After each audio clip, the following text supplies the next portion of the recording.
Good morning everyone, welcome back to আসার new blog. আসে সকালে ভালো আছে, আমি খুব ভালো আছি। বিশ্বাস করো প্রচণ্ড গরম, আর আমার দেরি হয়ে গেছে। কেন দেরি হয়ে গেছে তোমাদের সেরকম কথা, আমার চোখ প্রচণ্ড ডিস্টার্ব দিচ্ছে, তাই জন্য আমি চশমাটা পরে নিয়েছি। আজকে অনেকগুলো কাজ আছে, কারণ এরপর কাজ করা যাবে না, অফিসিয়ালি কাজ তো করা যাবে না, 1 মাস পরে ছুটির থাকবে। অবশ্য কিছু কিছু টাইম খোলা থাকবে, কিন্তু ওই টাইমে ওইভাবে কাজ করলে কাজটা কমপ্লিট হবে না, ওদের ওখান থেকে টাইমিং হবে, তো অতদিন ঝুলাতে চাই না আমি। তো এখন আমি বিকালবেলার দিকে বাড়িতে চলে এসেছি, সব কাজ কমপ্লিট করেছি। আর এত ক্লান্ত লাগছে আজকে, বাড়িতে গিয়ে একবার অলরেডি স্নান করা হয়ে গেছে, মানে স্নান করে বেরিয়েছি, আবার বাড়িতে এসে আবার স্নান ওখানে বাড়ি থেকে স্নান করেছি। স্নান করে খাওয়া দাওয়া করে একটা টানা আমি আধা ঘন্টার ঘুম দিয়েছি। দেখছি তো বড় ফ্যানটা চলছে, মানে কি বলবো সরি, এত গরম পড়েছে আর মানে বলার মতনই না।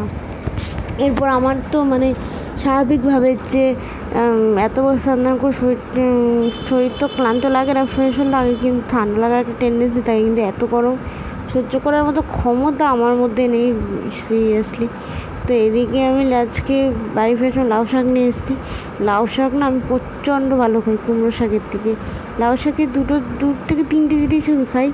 একটা হলো ডাল, যেটা খুব ভালো খাই, বড়া যেটা খুব ভালো খাই, আর একটা হলো লাউ শাক দিয়ে চিংড়ি মাছের তরকারি, যেটা শুধু লাউ শাক চিংড়ি আর পোস্তই থাকবে, আলু থাকবে না, যেটা দিলে আমি খাই না অন্য কোনো সবজি। লাউ শাক।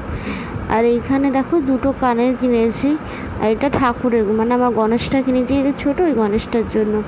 বিশেষ করো আমি তোমাদের বলছি, আমি এত গণেশের স্বপ্ন দেখছিলাম, আমি তো ওরকম একটা হোয়াইট গণেশ কেনার পর কিন্তু আমি স্বপ্ন দেখছিলাম। এটা যার যার মনের ভাব কিনা যায় না, কিন্তু যেটা ঘটেছে আমি জেনারেলি বলছি। আর এই ইয়াররিংগুলো একটু ইউনিক ধরনের, আর ভেতরে না একটু কিরকম রঙ বেরঙের জিনিস দেওয়া আছে, সেগুলো নড়ছে, খুব সুন্দর দেখতে। আর আমি গেলাম, তারপর ওনার বউনি হলো, মুখটা কালো করে বসেছিল। আমি জানতামও না ওনার বউনি হয়নি, জাস্ট উনি যখন আমি টাকা দিয়েছি নড়ছে করে ঢোকালো, তখনই দেখলাম বউনি।